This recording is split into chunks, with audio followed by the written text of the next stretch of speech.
आप सभी को अस्सलाम वालेकुम और सुबह का नमस्कार। एजुकेशन अफेयर्स के इस प्लेटफॉर्म पर मैं आप सभी का हार्दिक अभिनंदन और स्वागत करता हूं। जैसा कि हम लोग घटना चक्र जो कि हिंदी विषय के लिए और वह हिंदी विषय के प्रश्न जो कि आपके टीजीटी पीजीटी या फिर अन्य यूजीसी नेट या फिर बीपीएससी टीआरई 4 या फिर आने वाले 5 में भी काम आएंगे। आइए इन प्रश्नों की श्रृंखला को आगे बढ़ाते हैं। इससे पहले हम लोगों ने संत काव्य धारा से संबंधित प्रश्नों को देख लिया था और आज हम लोग सूफी काव्य से संबंधित प्रश्नों को देखेंगे। सबसे पहले हम जानते हैं कि जो भक्ति काल है वह दो भागों में डिवाइड होता है। सबसे पहले एक तो निर्गुण काव्य धारा और सगुण काव्य धारा। तो निर्गुण काव्य धारा भी दो भागों में डिवाइड होता है, एक तो संत काव्य धारा और सूफी काव्य धारा। तो जो सूफी काव्य धारा है वो किससे संबंधित है? निर्गुण काव्य धारा से। इन्हीं के प्रश्नों को हम लोग अच्छे से समझेंगे और इसका अच्छे से विश्लेषण करेंगे। तो इसमें सबसे पहला प्रश्न है कि सूफी काव्य धारा को निम्नलिखित में से किसने प्रेमाश्रयी शाखा कहा था? तो यह किसने कहा है? तो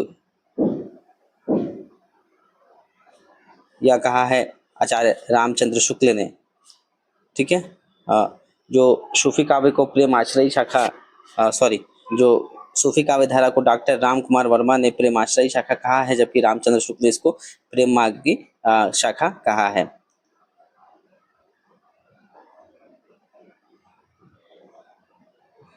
दूसरा प्रश्न है इसी में 118 नंबर की, हिंदी में सूफी प्रेमाख्यान लिखने वाले कवि हैं, तो ये कौन लिखने वाले हैं? मलिक मोहम्मद जायसी हैं। थोड़ा सा मलिक मोहम्मद जायसी के विषय में देखते हैं, उससे पहले इसको पढ़ लेते हैं कि उपर्युक्त कवियों में मलिक मोहम्मद जायसी जो है सूफी प्रेमाख्यान काव्य की रचना करने वाले कवियों में से आते हैं और इन्होंने पद्मावत, अखरावत, आखिरी कलाम, चित्र रेखा, मसरनामा इत्यादि क्या है रचनाएं की हैं। और मलुकदास जो है कहाँ है? यह निर्गुण संत कवि हैं और वहीं पे वीरभान साधु संप्रदाय प्रवर्तक माने जाते हैं। ठीक, वीरभान साधु संप्रदाय के प्रवर्तक माने जाते हैं। तो जो मलिक मोहम्मद जायसी हैं यह सूफी काव्य धारा से संबंधित है। इनका जन्म 1492 में हुआ था। इनका जन्म 1492 ईस्वी में होता है और मृत्यु इनकी 1542 ईस्वी के आसपास में होता है। और इनके जो गुरु हैं उनका नाम है सैयद अशरफ और शेख बुरहान। ठीक, इनके गुरु का नाम है सैयद अशरफ और शेख बुरहान। और इन्होंने जो है भाषा, कौन सी भाषा का प्रयोग किया है? तो इन्होंने जो ठेठ अवधि है इसी भाषा का सर्वाधिक प्रयोग किया है अपने जो रचनाएं हैं उनमें। और इनकी पहचान क्या किससे होती है कि यह क्या है? प्रेम की पीर के कवि माने जाते हैं और सूफी विचारधारा से क्या थे? यह प्रभावित थे। ठीक, इनकी रचनाएं हम लोगों ने देखा पद्मावत है, यह सबसे क्या है प्रसिद्ध इनकी रचना है। इन्हीं यह इसी रचना पे क्या है ये काफ़ी फेमस हुए हैं। और उसके बाद अखरावट है जिसमें वरमाला के एक एक अक्षर पर जो है लेकर सिद्धांतों या संबंधों की बात की गई है। वहीं पे आखिरी कलाम की बात करें तो इसमें कयामत और पैगंबर मोहम्मद के महत्व का वर्णन किया गया है। ठीक, आइए आगे के प्रश्न देखते हैं कि हिंदी का प्रथम सूफी काव्य कवि कौन है? तो इसके सूफी काव्य कवि जो प्रथम सूफी काव्य कवि माने जाते हैं वो हैं मुल्ला दाऊद। की हिंदी के प्रथम सूफी काव्य की मान्यता पर विद्वानों में क्या है मतभेद है, किंतु अधिकतर विद्वान इस मत से सहमत है कि जो मुल्ला दाऊद है उनकी कृत चंदायन संभवतः हिंदी का प्रथम क्या है सूफी प्रेम काव्य माना जाता है।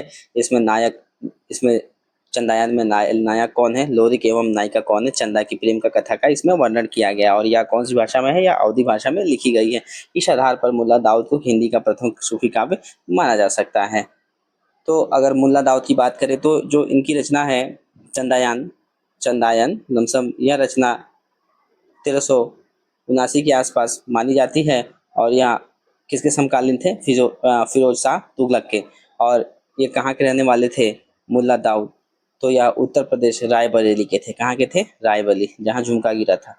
ठीक है, यूपी में। और इनके गुरु का नाम क्या था? शेख जैनुद्दीन। शेख जैनुद्दीन किसके गुरु थे? तो मुल्ला दाऊद के कवि जो गुरु है उनका गुरु का नाम है शेख जैनुद्दीन। और प्रमुख रचना का हमने चर्चा कर लिया है, जो चंदायन है इनकी प्रमुख रचना है जो कि पहली सूफी प्रेम काव्य माना जाता है। ठीक, जिसमें कथा वस्तु क्या है कि एक चंदायन जो नायक है और जो चंदा है एक नायिका है और उसी का क्या है एक प्रेम काव्य की इसमें रचना है। तो यह जो रचना है वह भारतीय लोक कथाओं पर आधारित है और इसमें जो लौकिक प्रेम के माध्यम से क्या किया गया? अलौकिक प्रेम की व्यंजना की गई है और इसमें अवधी भाषा का प्रयोग किया गया है। आइए इस मिलान को देखते हैं कि कब कब यह रचनाएं की गई थी। तो सबसे पहले जो चंद्रयान है, जिसको हम लोगों ने देखा अभी, चंद्रयान की रचना क्या है, 1379 है। वहीं पर मृगावती, इसकी रचना 1503 में है। और जो मधुमालती है, इसकी रचना जो 1545 ईस्वी में है। और पद्मावत जो कि 1540 ईस्वी में लिखित है। तो थोड़ा सा इसके विषय में भी समझ लेते हैं कि जो चंद्रयान है, इसके विषय में हम लोग ने अपना ऊपर चर्चा कर लिया है। ठीक, तो चंद्रयान की रचना कौन है? इसके चंद्रयान की रचना है मुल्ला दाऊद। कौन है? मुल्ला दाऊद, जो कहाँ के थे? और रायबरेली के हैं, रायबरेली यूपी के। और लमसम यह रचना कब लिखी गई है? 1379 ईस्वी में। सबसे पहले पहली यह सूफी काव्य की प्रेम काव्य की यह रचना है। और वहीं पे अगर दूसरी हम बात करें, मृगावती, जो कि 1503 ईस्वी में मानी गई है, या शुक्ल जी के अनुसार इसकी जो रचना है वो 1501 मानी जाती है। और मृगावती के रचनाकार कौन है? कुतुबन। मृगावती के रचनाकार है कुतुबन है, जो कि 1503 और 4 में लिखा गया था। ठीक है, लेकिन रामचंद्र शुक्ल के अनुसार 1501 यह मानते हैं। तो इस मृगावती में क्या है कि चंद्रनगरी के एक राजा है, गणपति देव के पुत्र, और कंचनपुर की जो राजकुमारी है मृगावती की प्रेम कथा पर यह आधारित है। वहीं पर मधुमालती की अगर बात करें तो मधुमालती किसके द्वारा रचित है? मधुमालती, म से मधु और म से मंझन।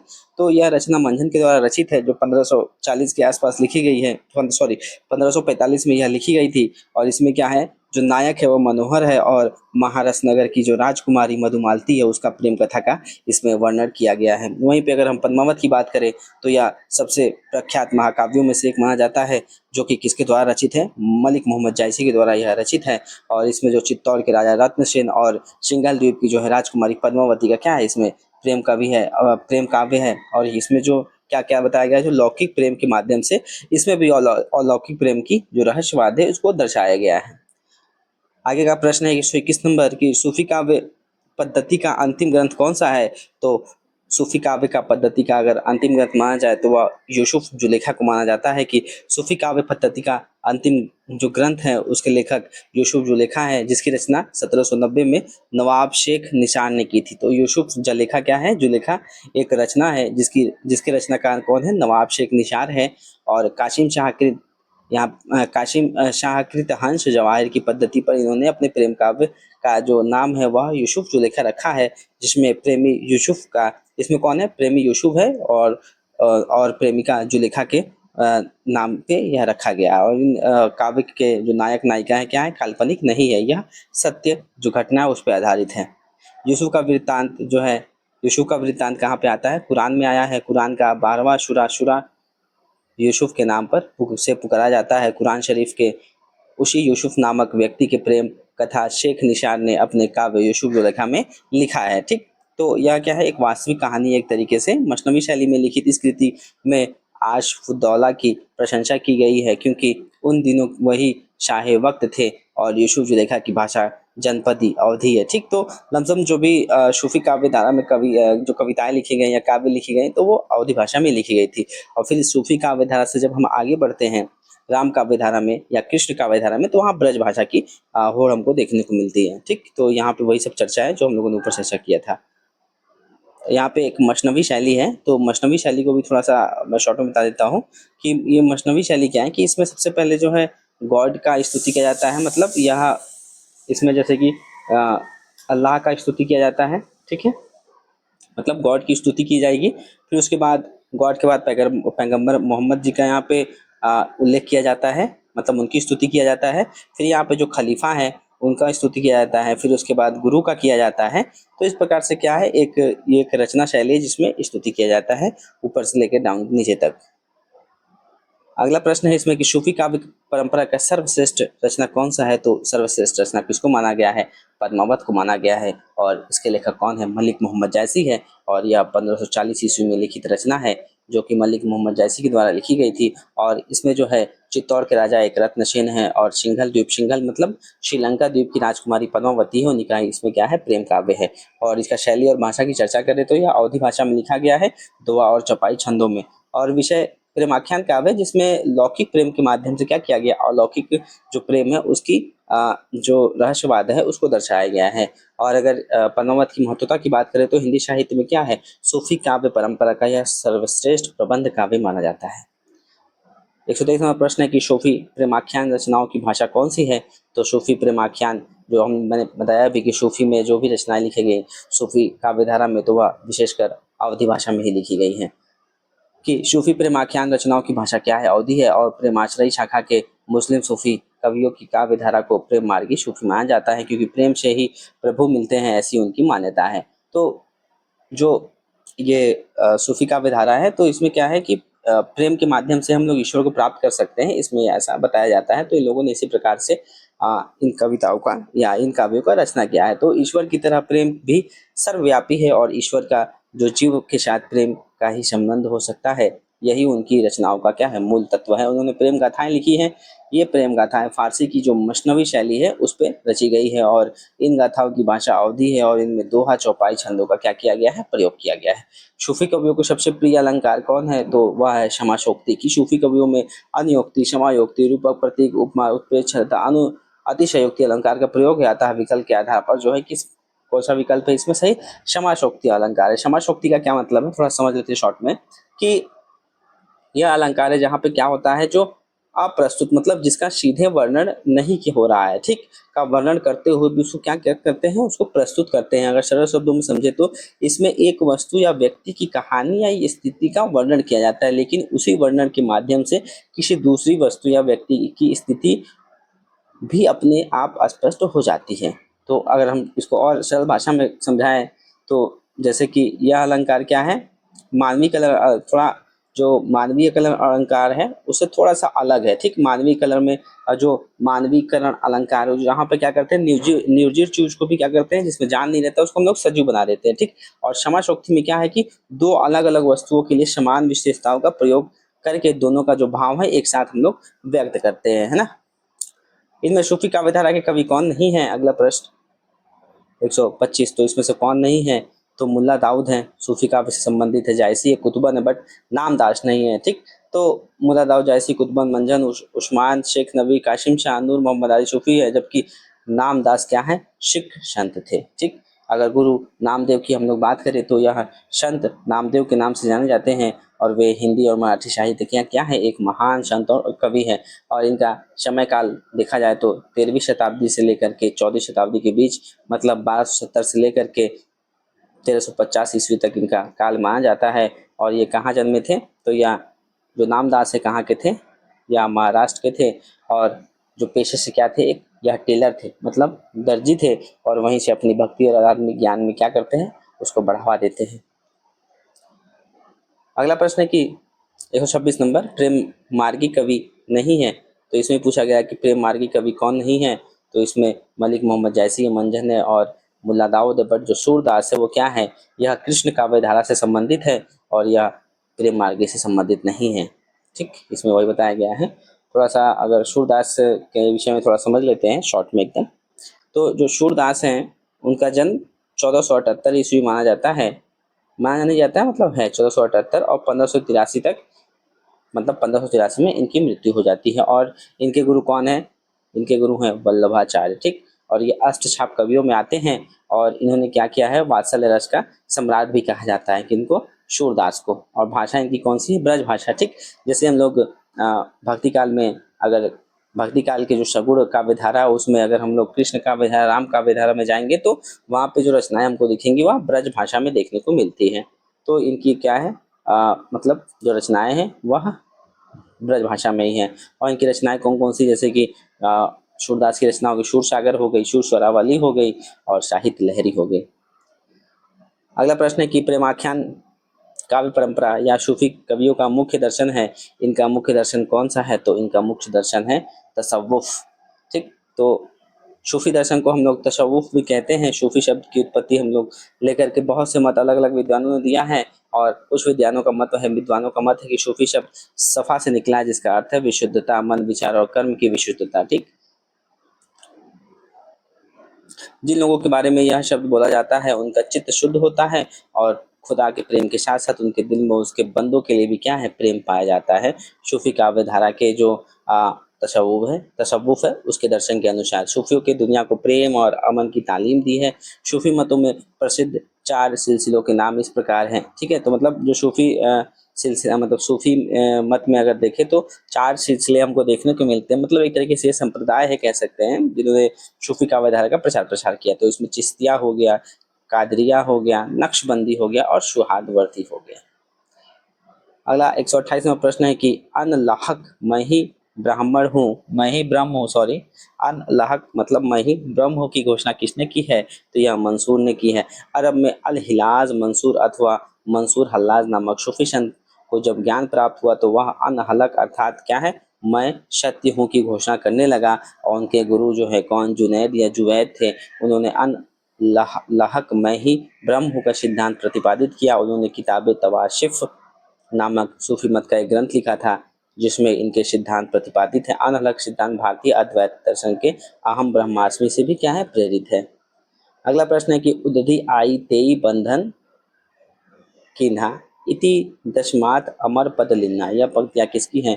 तो यह मलिक मोहम्मद जैसी के द्वारा यह पंक्तियां हैं कि ऊपर पंक्तियां जो हैं पद्मावत, जो कि पद्मावत कब लिखी गई थी? 1540 ईस्वी में लिखी गई थी।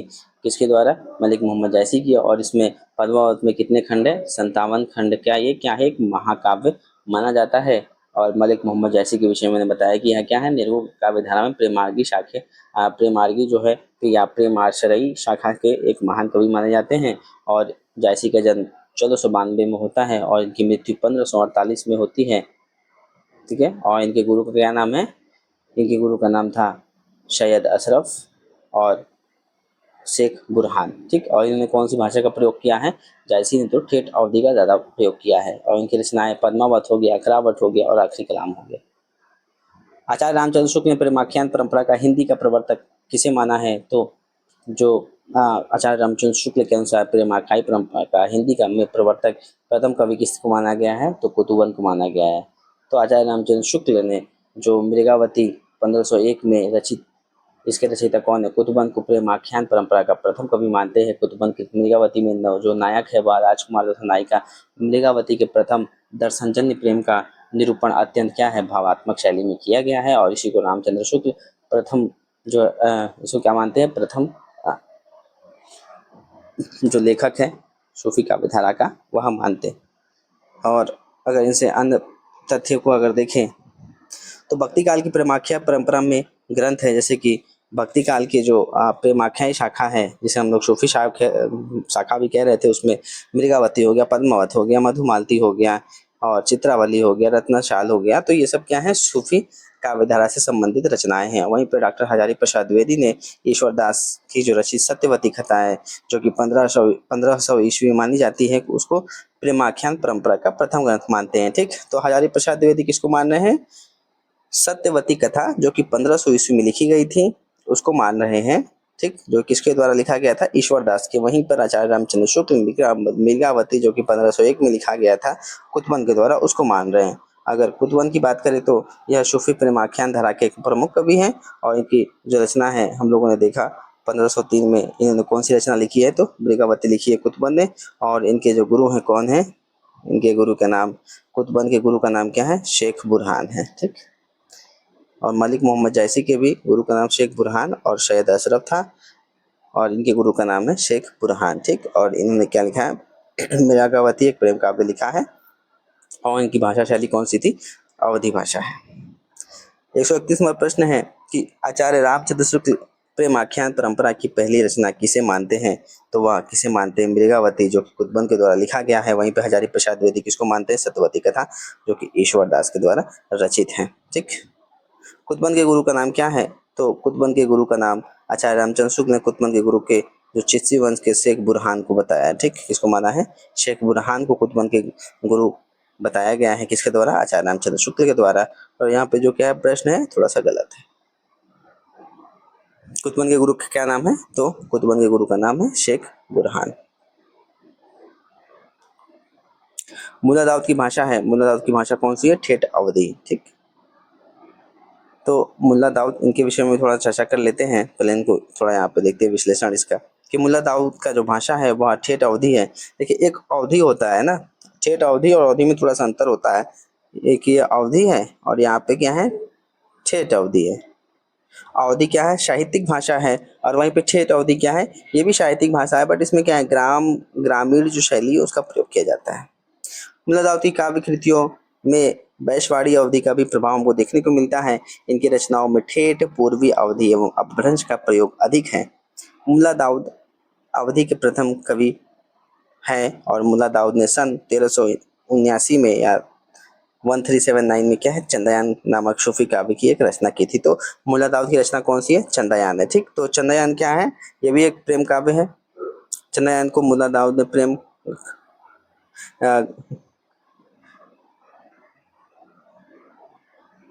प्रेम गाथात्मक काव्य माना है और प्रेम गाथात्मक काव्य पूरी तरह से चंद्रयान की रचना योजना से भिन्न सूफी काव्य परंपरा का ग्रंथ है। तो मुल्ला दाऊद है ना, इनकी रचना कौन सी है, मुल्ला दाऊद की रचना है चंद्रयान।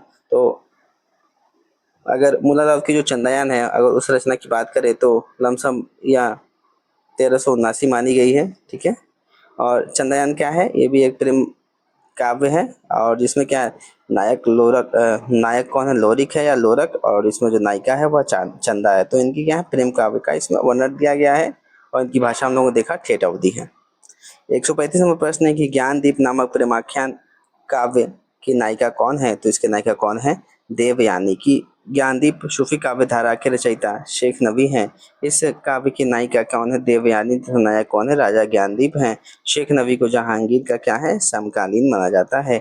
आचार्य रामचंद्र शुक्ल लिखते हैं कि शेख नबी से प्रेम गाथा की परंपरा क्या होता है, समाप्त मानी जानी चाहिए। ठीक, तो वो आचार्य रामचंद्र शुक्ल क्या मानते हैं, जो शेख नबी हैं जिन्होंने ज्ञानदीप की रचना की है, तो ये क्या मानते हैं कि यहाँ सूफी काव्य धारा का एक मतलब मान लो कि यह लास्ट है, या अंतिम एक रचना के रूप में इसको मानते हैं। कौन, आचार्य रामचंद्र शुक्ल। देखिए यहाँ पे कुछ रचनाएं हैं और उनके रचनाकार हैं। तो अनुराग बाशरुई एवं इंद्रावती, ये किसने लिखा है, नूर मोहम्मद ने। हंस जवाहिर किसने लिखा है, कासिम शाह ने। और मृगावती कुतमल ने लिखा है। लखमेन सेन पद्मावती कथा दामोदर ने लिखा है, जिसे हम लोग लखमेन सेन या लक्ष्मण सेन पद्मावती कथा भी कहते हैं। सत्यवती कथा किसके द्वारा लिखा गया, ईश्वरदास के द्वारा।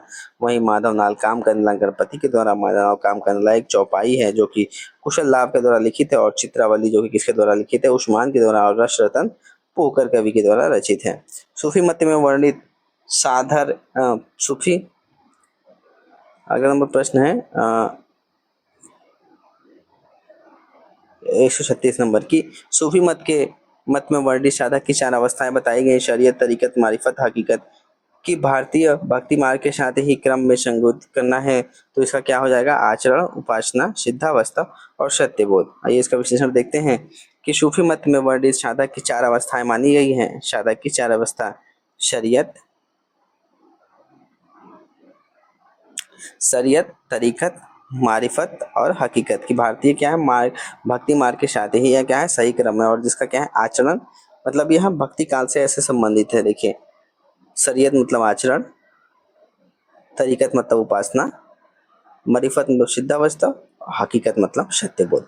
तो सूफी में वर्णित साधक की जो 4 अवस्थाएं इस प्रकार से। शरीयत, इसमें साधक को कर्मकांड माना गया है। मतलब जो शरीयत है यह सूफी मार्ग की पहली अवस्था है। इस अवस्था में क्या है, इसका अर्थ है कि धर्म के बाहरी नियम और कानून का पालन करना। इसमें जैसे कि नमाज, रोजा, ज़कात हो गया। तो इस तरह के जो धार्मिक चीज़ों का वर्णन क्या है, हमको शरीयत में देखने को मिलता है। एक तरीके से इसमें कानून बताया जाता है कि किस प्रकार से जो मुस्लिम आवाम है उनको रहना है और कैसे समाज में क्या करना है। दूसरा है तरीकत। तरीकत का मतलब है कि यह दूसरी अवस्था है जो शरीयत से क्या है, आगे है। और इसमें क्या है, जो साधक है किसी पीर या जो गुरु है उसके मार्गदर्शन में क्या करता है, साधना करता है। और यह अवस्था है जहाँ साधक बाहरी नियमों से हटकर अपने मन की जो शुद्धि और आंतरिक साधना पर ध्यान केंद्रित करता है। अगर वहीं पे हम लोग हकीकत की बात करें, ठीक है, यहाँ पे हकीकत, तो इसमें क्या है, यह तीसरी अवस्था है जिसका अर्थ है सत्य का ज्ञान। हकीकत, हकीकत मतलब सत्य का ज्ञान। तो इस अवस्था में क्या है, जो साधक है वह ईश्वर के वास्तविक रूप का क्या करता है, अनुभव करने लगता है। और वहीं पे अगर मारिफत की बात करें तो यह सूफी मार्ग का जो है अंतिम मार्ग है माना जाता है। और वह सर्वोच्च अवस्था है जहाँ पर जो साधक है वो क्या है, आत्मज्ञान या ईश्वर से क्या है, वह मिलन करता है। और इस अवस्था में साधक अपनी व्यक्तिगत पहचान, अहंकार को क्या करता है, मतलब मिटाकर ईश्वर में विलीन हो जाता है। तो यह क्या थे, जो सूफी मत है उसमें आध्यात्मिक चाणक्य मार्ग इसको कहा जाता है, उसकी 4 अवस्थाएं या मंजिलें कह लिए वो थे। 137 नंबर प्रश्न है कि सूफी साधना के 4 पड़ाव में इनमें से कौन सा नहीं है? तो हम लोगों ने देखा कि शरीयत है, तरीकत है, मारिफत है और हकीकत है, बट मलकत नहीं है। साधना की 4 अवस्थाओं में शरीयत, तरीकत, मारिफत और हकीकत का संबंध किससे है? तो इसका संबंध किससे है? तो यह सूफी साधना से संबंधित है। भक्तिकालीन 39 नंबर प्रश्न है कि भक्तिकालीन सूफी काव्य धारा की विशेषताओं के संदर्भ में निम्नलिखित में से एक विशेषता गलत है। तो उस गलत विशेषता को हमको समझना है, ठीक। तो इस काव्य धारा के सभी कवि मुसलमान थे? नहीं, बिल्कुल गलत। इसमें सभी कवि मुसलमान नहीं थे। सूफी काव्य धारा है, बट इसमें अन्य कवि भी हमको देखने को मिलता है, नीचे हम लोग देखेंगे। और दूसरा कथन है कि इस काव्य धारा के सभी कवियों ने हिंदू प्रेमिकाओं की प्रेम कथा का काव्यात्मक चित्रण प्रस्तुत किया है। तो मतलब क्या है कि इसमें क्या किया गया है कि जो हिंदू के प्रेमी प्रेमिकाएं हैं उसका एक कथात्मक लेकर के इसका वर्णन किया गया है। वहीं पर इस काव्य धारा के कवियों ने अवधी एवं ब्रज भाषा में रचनाएं की हैं। तो बिल्कुल इसमें क्या है, अवधी और ब्रज भाषा में भी रचनाएं की गई, लेकिन ज्यादातर किसमें की गई है? अवधी में। और इस काव्य धारा के कवियों ने सिर्फ प्रबंध काव्य ही लिखे हैं। तो बिल्कुल ठीक, इसमें क्या लिखा गया? प्रबंध काव्य लिखा गया। तो इसमें सभी कवि क्या है? मुस्लिम नहीं है। तो इसमें कौन कौन से जो है हिंदू कवि भी हैं, देखिए यहाँ पे दिया गया है, जैसे कि दामोदर या हिंदू कवि जिन्होंने लखमेन सेन पद्मावती कथा लिखा है, वहीं पेशवर दास जिन्होंने सत्यवती कथा लिखा है, गणपति ने माधव नालकाम कंदला लिखा है और नारायण दास ने छिताई वार्ता लिखा है। अगर हम लोग सूफी काव्य धारा की अन्य विशेषताओं को देखें, सूफी काव्य धारा की जो है अगर हम लोग विशेषताओं को देखें तो इसमें सबसे क्या है, प्रेम की जो है एक प्रधानता हमको देखने की मिलती है कि इसमें जो प्रेम को ही क्या है, ईश्वर तक पहुंचने का एकमात्र साधन माना गया है, ठीक। और इसमें किस प्रकार के प्रेम की बात है कि लौकिक प्रेम, मतलब जो प्रत्यक्ष प्रेम है उसके बाद हम लोग जब अप्रत्यक्ष या फिर ईश्वर की तरह जाते हैं, ईश्वर की तरफ हम लोग अभिव्यक्त करते हैं, तो ऐसे प्रेम की इसमें बात की गई है। और इसमें गुरु या ईश्वर तक पहुंचने की क्या है, यह मार्गदर्शक है। और इसमें कौन सी शैली का प्रयोग किया जाता है? मशनवी शैली का प्रयोग किया जाता है, जिसमें कथा का क्रमबद्ध वर्णन होता है। जैसे कि इसमें आरंभ में मैंने बताया था कि जो मशनवी शैली है उसमें सबसे पहले ईश्वर की स्तुति होती है, फिर उसके बाद पैगंबर की स्तुति होती है, फिर उसके बाद खलीफा, फिर गुरु और फिर व्यक्तिगत, ठीक। तो इस तरह से क्या है, इसमें शैलियों का वर्णन है। फिर इसमें क्या है, इसमें रहस्यवाद भी हमको देखने को मिलता है सूफी काव्य धारा में। 140वां प्रश्न है कि जायसी किस धारा के कवि थे? तो यह कौन से कवि हैं? मलिक मोहम्मद जायसी, जो कि प्रेमाख्यान या प्रेमाश्रय शाखा से संबंधित है।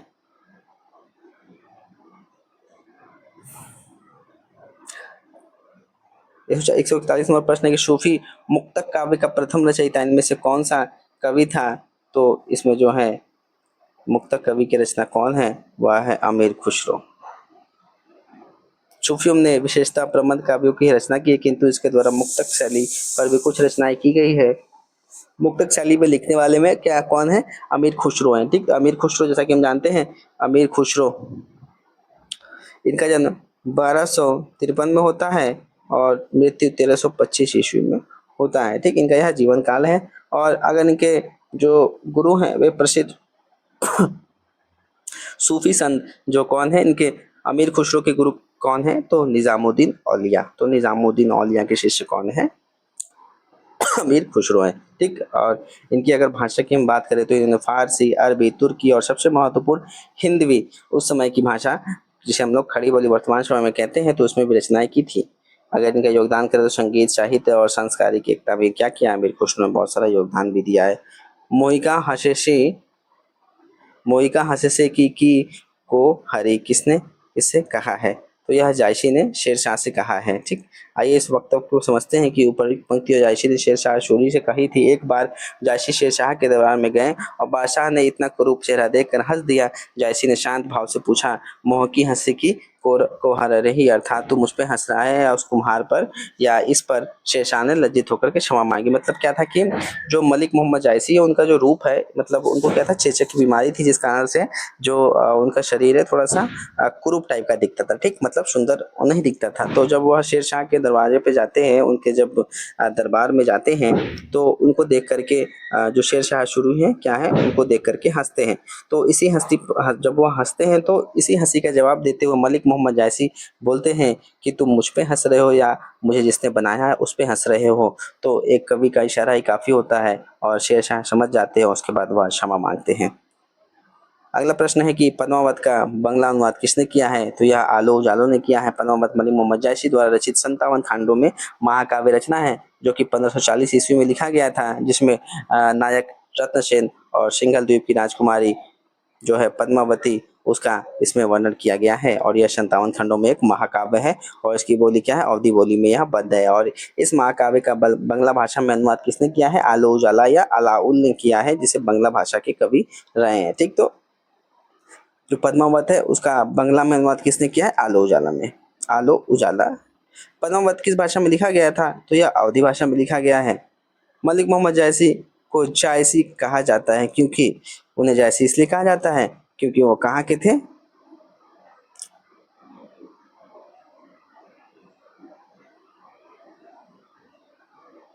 देखिए तेरा कि जायस नामक स्थान से वह निवासी थे। तो मलिक मोहम्मद जायसी का वास्तविक नाम क्या है? मोहम्मद था। और मलिक क्या है? इनका पूर्वजों में चला आ रहा उपनाम था। तो मलिक क्या है? एक तरीके से टाइटल कह सकते हैं जो इनके पूर्वजों के द्वारा दिया गया, जैसे कि हम लोग वर्तमान में कुमार और भी अन्य जो टाइटल लगाते हैं उसी प्रकार से। तो जिसका फारसी शब्द में अर्थ होता है अमीर और बड़ा व्यापारी। ठीक, तो इसका क्या मतलब होता है? मलिक का मतलब जो अमीर या फिर बड़ा व्यापारी होता है। और यह मूलतः क्या अरबी भाषा का शब्द है। और मलिक मोहम्मद जायसी का जो जन्म है वह 1492 में होता है और इनकी मृत्यु कब होती है? 1548 ईस्वी में होती है। अगर इसका अलग कैलेंडर जो हिजरी कैलेंडर उसके अनुसार इनका जन्म 900 हिजरी में होता है। किनका? मलिक मोहम्मद जायसी का। और मलिक मोहम्मद जायसी की प्रमुख रचनाएं अगर देखें तो अखरावट हो गया, पद्मावत हो गया, आखिरी कलाम, चित्रलेखा, कहरनामा और मशननामा। ठीक, वहीं पर अगर पद्मावत क्या है या इसी से इनकी ख्याति है कि जायसी प्रबंध काव्य है। या क्या पद्मावत एक प्रबंध काव्य है जो कि जायसी के द्वारा लिखा गया है, जिसमें अर्थ और अलंकृत शैली तीनों दृश्यों से अनूठा है। यह जायसी का सर्वोत्कृष्ट ग्रंथ माना जाता है। और आखिरी कलाम में कयामत या प्रलय का भी क्या है हमको वर्णन देखने को मिलता है। और वहीं पे अगर अखरावट की बात करें तो अखरावट में क्या है कि इसमें देवनागरी वर्णमाला में एक एक अक्षर का उपयोग करके आध्यात्मिक और दार्शनिक सिद्धांतों का वर्णन किया गया है।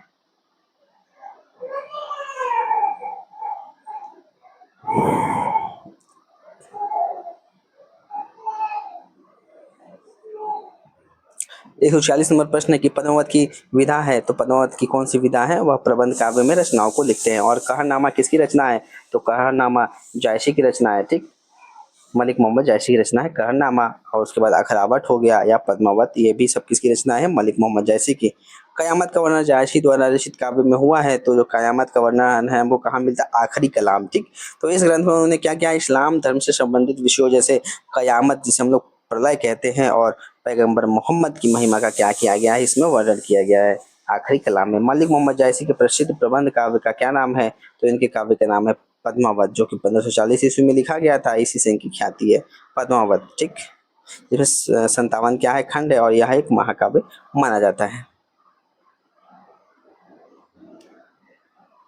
पद्मावत के रचनाकार के नाम कौन है? तो पद्मावत के जो रचनाकार है वह मलिक मोहम्मद जायसी हैं।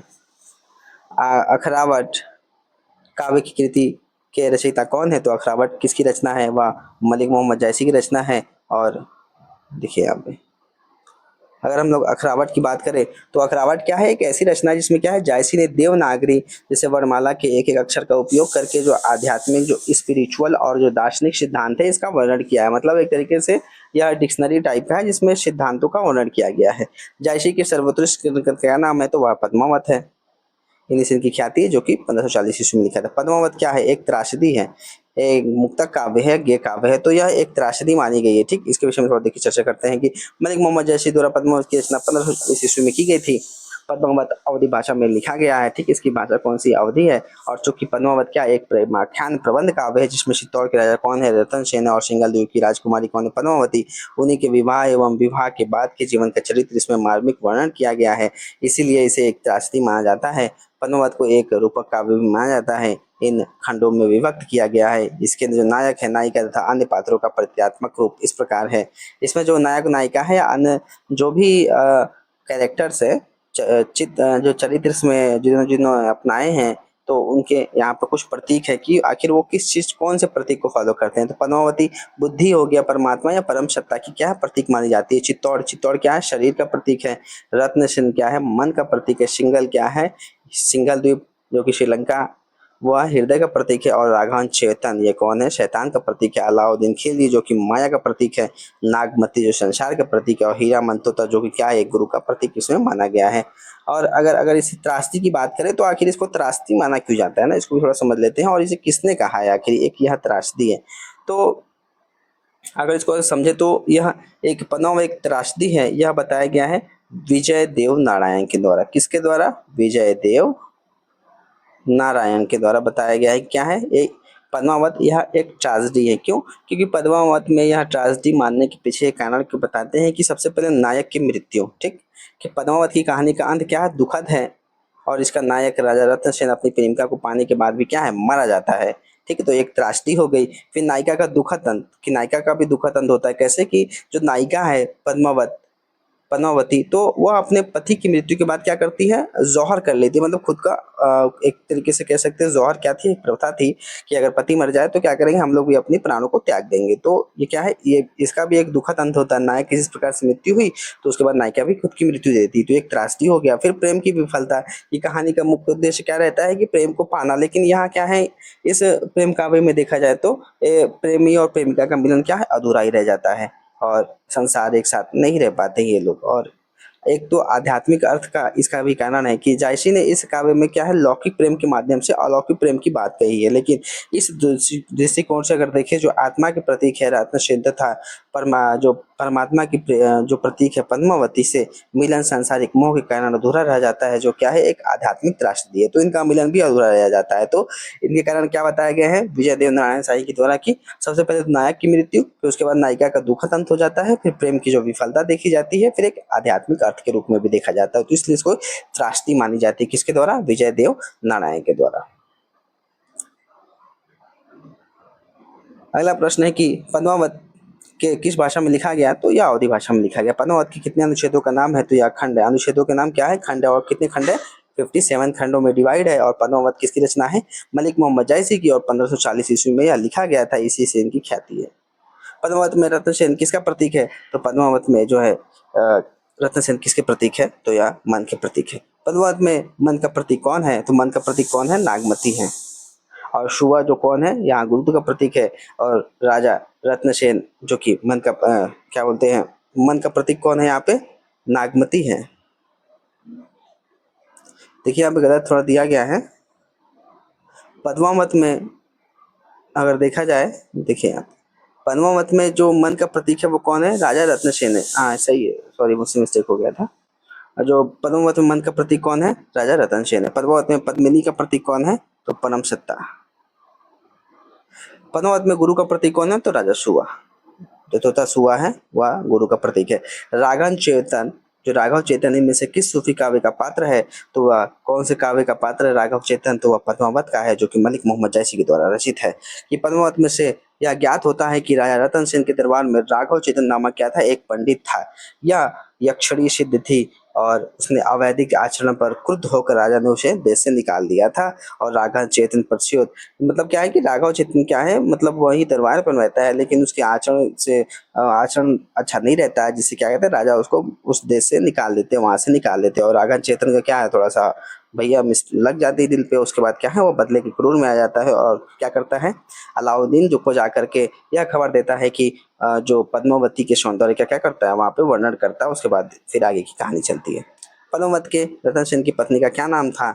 तो उनकी पत्नी का क्या नाम है? नागमती। की पद्मावत के जो रतन सेन है उनकी पत्नी का नाम है नागमती। और राजा रतन सेन हीरामन नामक तोते से पद्मावती के सौंदर्य वर्णन सुन करके सिंगल की ओर चल पड़े। और अनेक कठिनाइयों से झेलते हुए पद्मावती से क्या करते हैं? विवाह कर लेते हैं। तो नागमती और पद्मावती क्या है? इनके पत्नी, दोनों पत्नी है, ठीक है। और उसके बाद यह दोनों एक साथ रहने लग जाते हैं।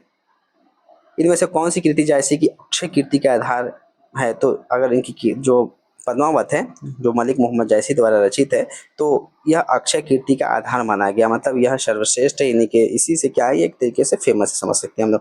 जैसे कि पद्मावत हो गया, अखरावट हो गया, आखिरी कलाम जैसी की, यह सब पुस्तकें हैं।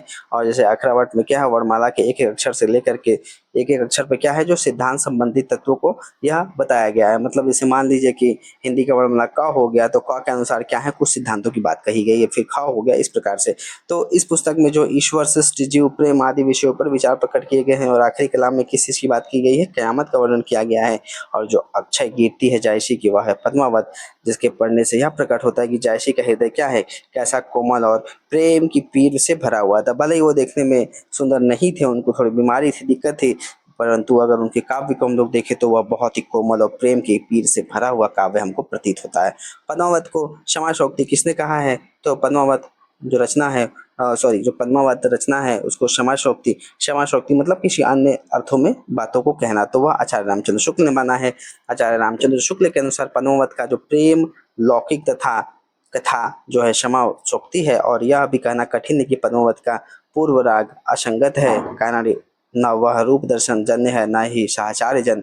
शुक्ल जी भक्ति को हृदय की प्रतीक प्रकृत वृत्ति ही मानते हैं और रहस्यमय ढंग से उपासनो उपयोगी निरूपित करते हैं। उनकी दृष्टा में जो है, उनकी दृष्टि से क्या लौकिक कथा ही प्रमुख है और लौकिक राग ही क्या है, व्यंग्यमय विषय है। निम्नलिखित में से कौन सा कथन, 164 नंबर प्रश्न है कि निम्नलिखित में से कौन सा कथन पद्मावत के बारे में सही नहीं है? तो कौन सा कथन इसमें सही है नहीं है कि इसमें प्रेम के लोक धर्मी स्वरूप का चित्रण है, बिल्कुल सही है। और इसमें दोहा चौपाई शैली में यह लिखी गई है, ठीक है। यह भारतीय लोक कथा पर आधारित प्रबंध काव्य है, ठीक है। जो भी सूफी काव्य धारा के जितने भी देखा जाए काव्य, तो क्या है, वह भारतीय लोक कथा पर ही आधारित है। और यहाँ पे मतलब एक नायिका है, नायक है और नायिका है, उनकी प्रेम कथा चलती है, यही है। पद्मावत की काव्य शैली प्रौढ़ और गंभीर नहीं है, बिल्कुल गलत, ठीक। पद्मावत की जो शैली है वो बहुत ही प्रौढ़ और गंभीर है। प्रौढ़ मतलब उसमें बहुत ही अनुभव हमको देखने को मिलते हैं। तो पद्मावत की जो काव्य शैली है प्रौढ़ और गंभीर नहीं है, ये कथन बिल्कुल गलत है। जबकि पद्मावत समाजोक्ति शैली में रचित मलिक मोहम्मद जायसी का प्रमुख ग्रंथ है और इसमें 57 खंडों में विभक्त अवधि का श्रेष्ठ प्रबंध काव्य है। प्रश्नगत शेष सही कथन पद्मावत के संबंध में पूर्णतः क्या असत्य है। 165 नंबर प्रश्न है कि छार उठाए लिन एक मुट्ठी दीन उड़ाई फिर फिर थी मी झूठी। यह पंक्ति किस ग्रंथ से लिया गया? तो यह पद्मावती से ग्रंथ से लिखा गया है। और जब अलाउद्दीन की सेना कुंभलनेर के दुर्ग पर आक्रमण करती है तो अलाउद्दीन को केवल निराशा ही हाथ लगती है और वह कह उठता है कि यह संसार क्या झूठा है। तो ये कब कथन है? जैसे कि जब वह पद्मावत से यह कथन लिया गया है और जब वह अलाउद्दीन खिलजी कुंभल नगर के दुर्ग पर आक्रमण करते हैं तो वहाँ पर क्या उनको विजय नहीं प्राप्त होता या कोई वहाँ पे हाथ उनके नहीं लगता है और वह इससे क्रोधित होकर के या रूठ करके सैड होकर के क्या कहते हैं कि संसार क्या है, झूठा है। 166 नंबर प्रश्न है कि फूल मरय पे मरय न बासु, यह प्रसिद्ध कवि उक्तियाँ किस कवि की हैं? तो यह जायसी की हैं कि जायसी द्वारा रचित पद्मावत महाकाव्य से लिया गया है, जो कि 57 खंडों में एक महाकाव्य है, जो क्या है, ठेठ अवधि में रचित है। 167 नंबर प्रश्न है निम्नलिखित में से किस कवि ने सिर्फ अवधी भाषा में ही रचना की है? तो वो कौन है? मलिक मोहम्मद जायसी, जिन्होंने अवधी भाषा में ही सिर्फ रचनाएं की। और कौन सी? ठेठ अवधी और पूर्वी हिंदी के अंतर्गत, ठीक। ठेठ अवधी क्या है? मतलब उसमें ग्रामीण जो शैली है उसका प्रयोग किया था अवधी भाषा में, इसलिए जायसी ने अपनी रचनाएं हिंदी साहित्य में सिर्फ अवधी भाषा में की है। जायसी भक्ति काल के निर्गुण प्रेमाश्रयी या सूफी काव्य धारा के अंतर्गत आते हैं। हिंदी भाषा की बोलियों के संदर्भ में जायसी ने सिर्फ अवधी बोली में ही क्या है, रचनाएं लिखी है, ठीक है। तो यहीं पे प्रश्नों की जो शैली है समाप्त होती है और यहाँ पे कह सकते हैं कि जो सूफी काव्य धारा है वो भी यहीं पे समाप्त होता है। आई होप ये वीडियो बहुत ही आप लोग के लिए हेल्पफुल रहा होगा। Thank you. मेरे चैनल को सब्सक्राइब और लाइक शेयर ज़रूर करें और कुछ सजेशन या डाउट है ज़रूर बताएं या कुछ और भी ऐड कराना चाहते हैं तो ज़रूर बताएं। Thank you.